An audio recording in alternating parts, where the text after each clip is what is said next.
7ই December থেকে আসছে নতুন 3 ধারাবাহিক।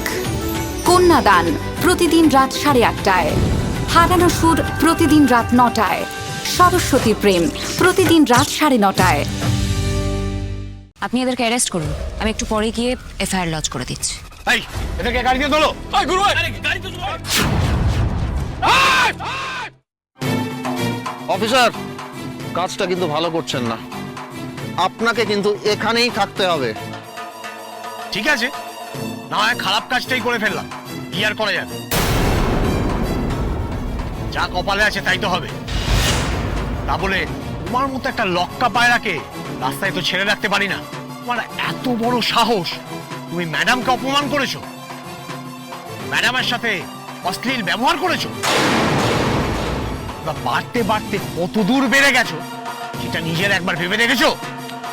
আপনি তো কিছুই জানেন না স্যার। কতদিন এসছেন এখানে? হ্যাঁ, এই ম্যাডাম কে আপনি জানেন? আরে বল না স্যারকে ম্যাডাম কে। স্যার আমি বলছি, আসলে আমাদের অর্জুনের সঙ্গে ওই ম্যাডামের বিয়ে প্রায় হয়ে গিয়েছিল, সেই জন্যই তো এত ঘনিষ্ঠভাবে কাছাকাছি এসে কথা বলছে। কই আমাদের অর্জুন তো অন্য কারোর সঙ্গে এভাবে কথা বলে না। একটু বোঝার তো চেষ্টা করুন স্যার। আপনি কি ওদের বাজে কথাগুলো শুনবেন না ওদেরকে নিয়ে রওনা হবেন? না না ম্যাডাম, এই তোমরা গাড়িতে ওঠো। ম্যাডাম যখন কেস করেছেন তখন আমাদের আর কিছু করার নেই, যা হওয়ার পরে বিচার হবে। কাজটা কিন্তু ভালো করলেন না স্যার। তোমার যা বলার কোর্টে গিয়ে বলবে। চলো, এই নিয়ে চলো ওদের। নিয়ে চলো না, চল।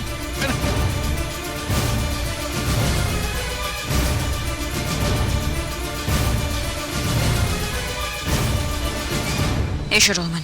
Yes ma'am. ছেলেগুলো কি ডেঞ্জারাস ম্যাম? বাপরে বাপ, কি সাহস! সাহস নয় রহমান, দুঃসাহস। আর কারোর যদি খুব বেশি দুঃসাহস বাড়ে তাদেরকে থামানোটা খুব দরকার। আর সেই জন্যই আজকের এই স্টেপটার খুব ইম্পর্টেন্ট। ম্যাম, প্রথম দিনই তো ওরা হাসাহাসি করছিল। আমি তখনই বলেছিলাম একটু হালকা করে। আপনি বললেন ধৈর্য ধরতে। এই ধৈর্য ধরাটা দরকার ছিল। জীবনে হটকারিতা করে কিছু করা যায় না। সেদিন আমি কোনো গ্রাউন্ডেই ওদেরকে অ্যারেস্ট করাতে পারতাম না, কিন্তু আজকে পারলাম। আজকে যে কেসগুলো আমি ওদের ওপরে দিতে পারবো সেগুলো অনেক বেশি স্ট্রং। আর উইটনেস তুমি, তাই আগের দিন যেটা করেছি সেটা ঠিক করেছি, আর আজকে যেটা করা হলো সেটাও ঠিক করা হয়েছে। না ম্যাম, আমি ভাবতে পারছি না যে মানে কি সাহস, কি সব উল্টোপাল্টা কথা বলছিল আপনার ইনস্টে। ওসব কথায় কান দিতে নেই। আর সাহসের তো টানাছাটা হয়েই গেছে। আমার মনে হয় না আর কোনোদিনও এতটা অসভ্যতা করার সাহস পাবে। চলো, যেখানে যাওয়ার কথা ছিল চলো।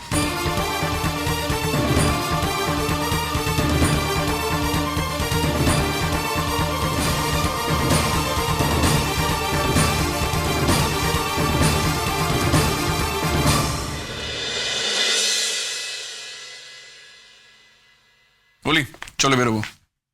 এ কি, তুমি রেডি হওনি কেন?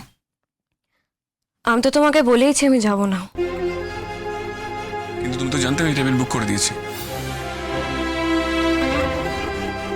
তোমাকে তো আমি বলেইছি ঋষি, ক্যান্সেল করে দাও। এক সেকেন্ড, ক্যান্সেল করে দাও মানে? অলরেডি অনলাইন পেমেন্ট করে দিয়েছি আমি, ক্যান্সেল করা যাবে না। আচ্ছা ঠিক আছে, তাহলে তুমি একাই চলে যাও, না হলে অন্য কাউকে নিয়ে যাও।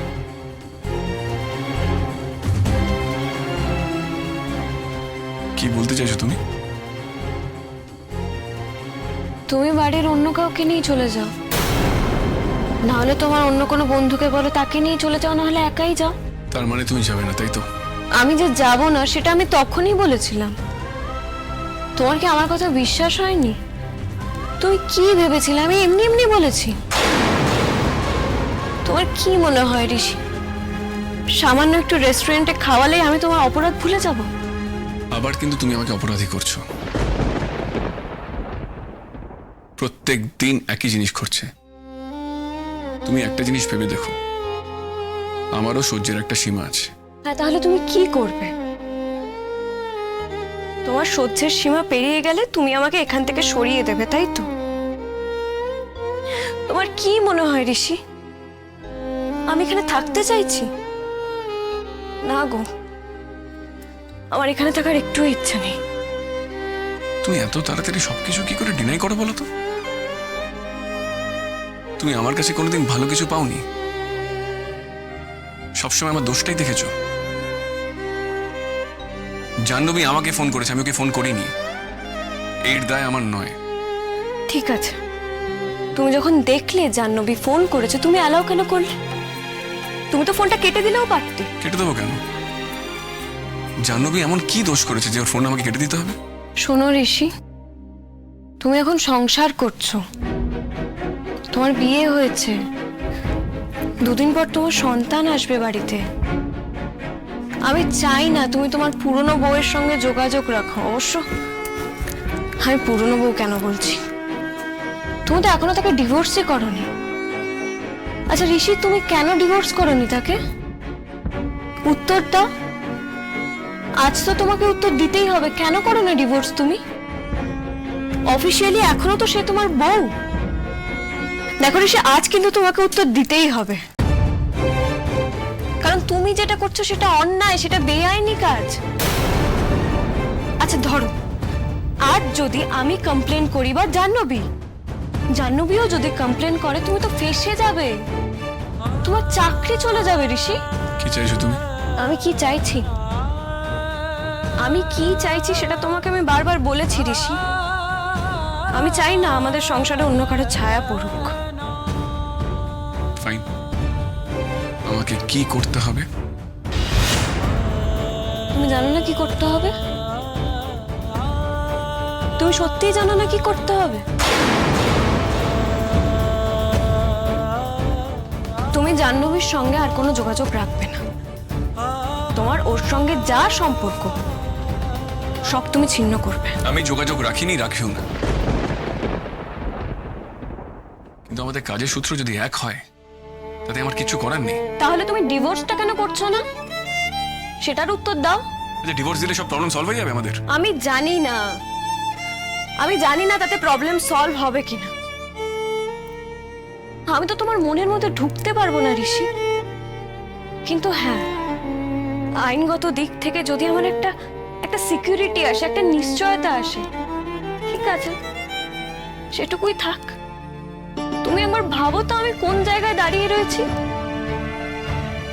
তোমার আগে একটা বউ আছে, তা সত্ত্বেও আমি তোমাকে বিয়ে করে বসে রয়েছি।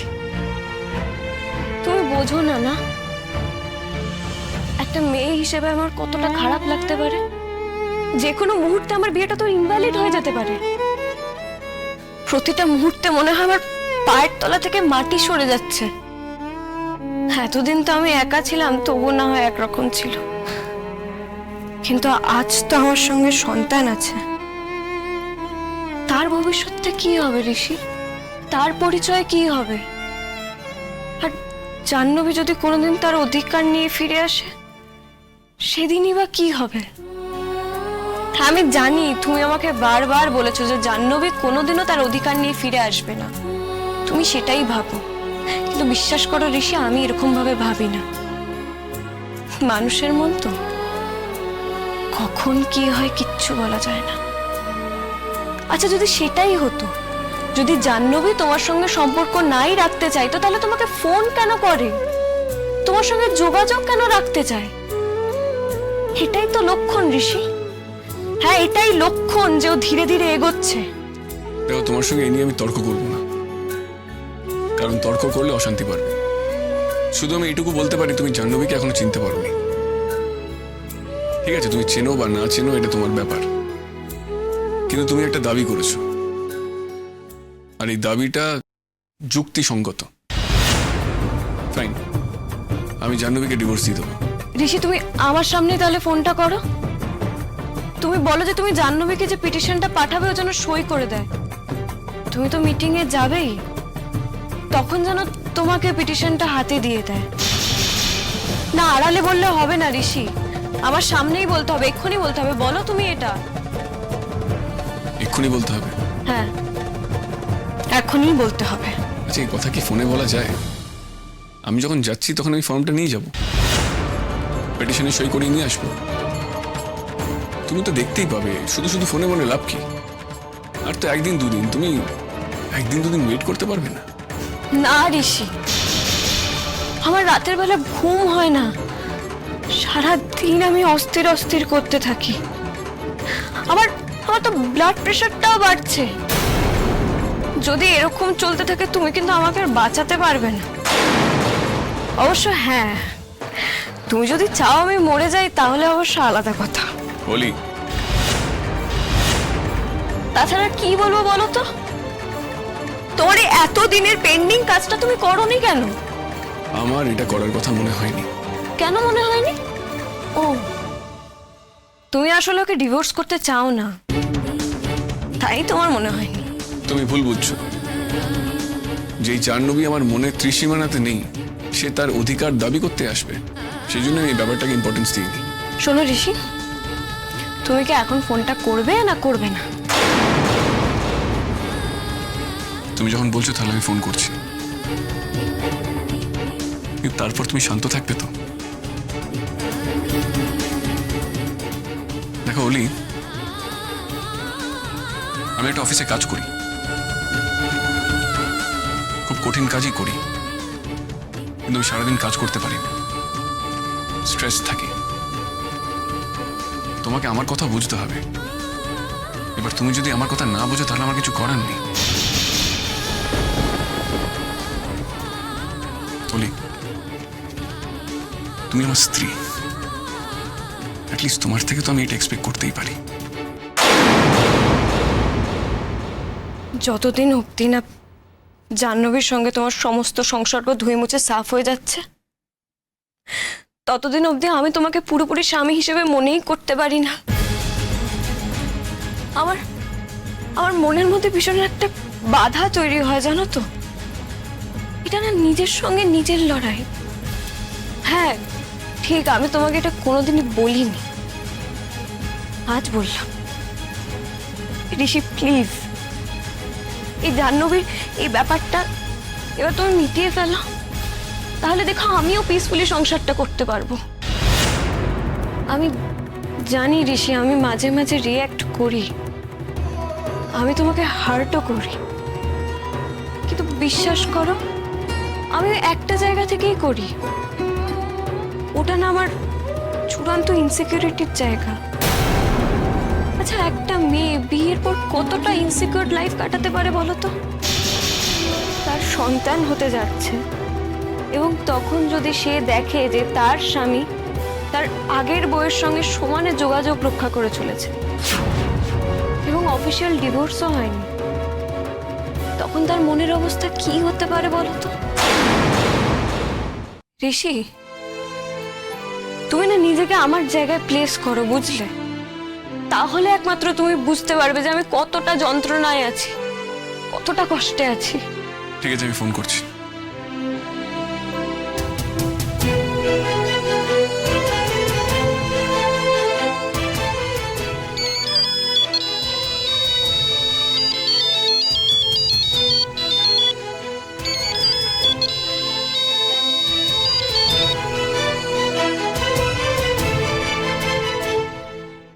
হ্যালো, আমি ঋষি সেন বলছি।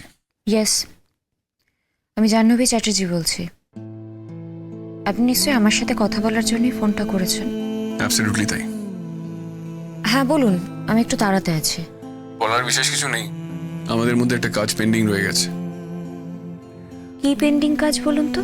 আমাদের মধ্যে একটা বিবাহিত সম্পর্ক ছিল, আজ আমার জীবন এক পথে চলে গেছে আর তোমার জীবনও আরেক পথে চলে গেছে। তুমি নয় স্যার, আপনি বলুন। হ্যাঁ, যাতে এরপর আপনি বলতে পারি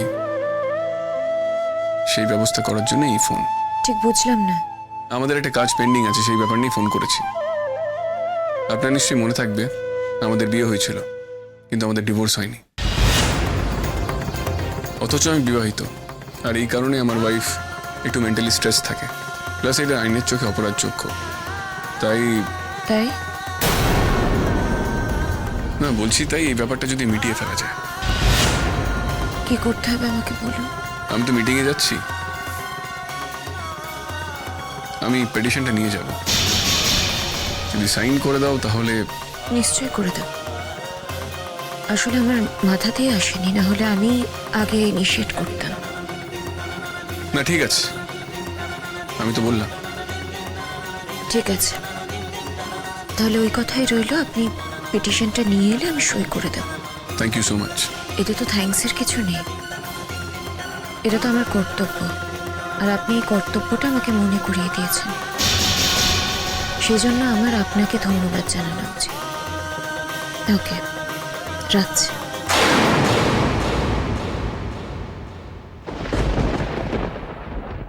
কষ্ট হচ্ছে?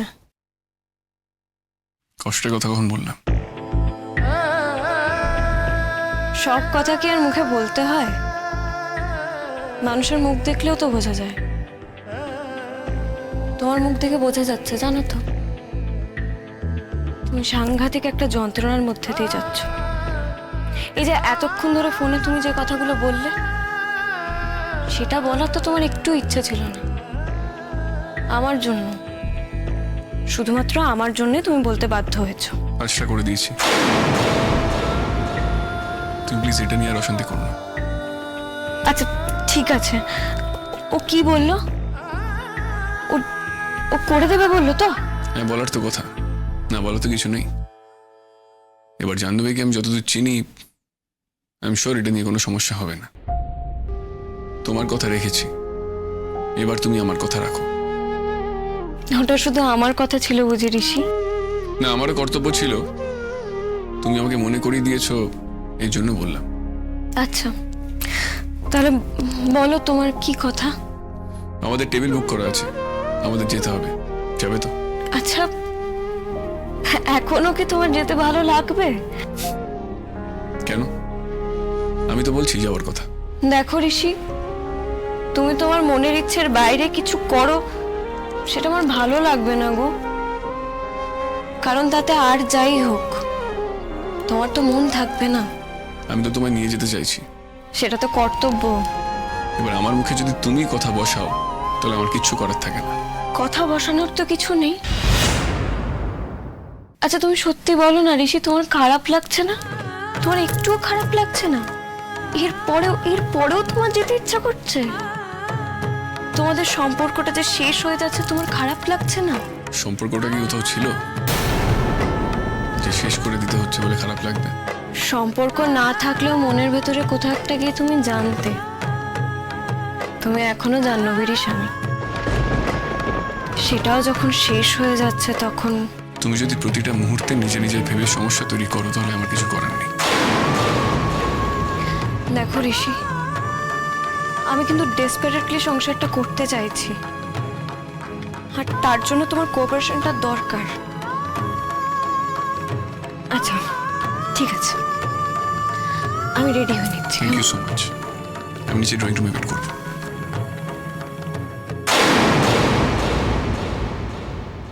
সব শেষ হয়ে গেল জাহ্নবী, তোমার সঙ্গে আমার এতদিনের সম্পর্কের অবসান ঘটবে। ভালো হলো কি মন্দ হলো জানি না, কিন্তু এক গভীর যন্ত্রণা আমাকে আচ্ছন্ন করে রাখছে। আমি তোমাকে কথাগুলো বলেছি ঠিকই, কিন্তু আমি জানি না তুমি বুঝতে পেরেছো কিনা, যে আমি মন থেকে এই কথাগুলো তোমাকে বলিনি। মনে মনে কোনোদিন তোমার সঙ্গে আমার বিচ্ছেদ হতে পারে না জাহ্নবী, কোনোদিন না। শেষ পর্যন্ত তোমার মুখ থেকে ডিভোর্সের কথাটা এলো ঋষি। সত্যি ঋষি, আমারই উচিত ছিল তোমাকে আগে মনে করিয়ে দেওয়া। সত্যি তো, তুমি বিবাহিত, তোমার নতুন সংসার, তোমার বউ তো ভাবতেই পারে। তুমি ঠিক কাজই করেছো। শুধু আমি কোনোদিন ভাবিনি তোমার সঙ্গে আমার কোনোদিনও বিচ্ছেদ হওয়া সম্ভব। তবে কাগজের বিচ্ছেদ হয়ে গেলে কি আর মানসিক বিচ্ছেদ হয়? মন থেকে আমি তোমাকে কোনোদিনও দূরে সরিয়ে রাখতে পারিনি, আর কোনোদিন পারবো না। তবু বলবো, তুমি ভালো থেকো ঋষি। আমি জানি তুমি মন থেকে জাহ্নবীকে ডিভোর্স দিচ্ছ না, জাহ্নবীও তোমাকে মন থেকে ডিভোর্স দেবে না ঋষি, কিন্তু আমার সিকিউরিটির জন্য তো আমার এটুকু দরকার ছিল। আমার সন্তান, আমাদের নতুন সংসার আমি জাহ্নবীকে নিয়ে ক্যারি করতে চাই না। অন্তত একটা স্টেপে আমি একটু এগিয়ে গেলাম, হয়তো আমি জিতে গেলাম। জানি জানি এই জয়টা বাইরের, তবু এইটুকুই আমার পাওনা, এইটুকুই আমি মেনে নিলাম। Thank you Rishi.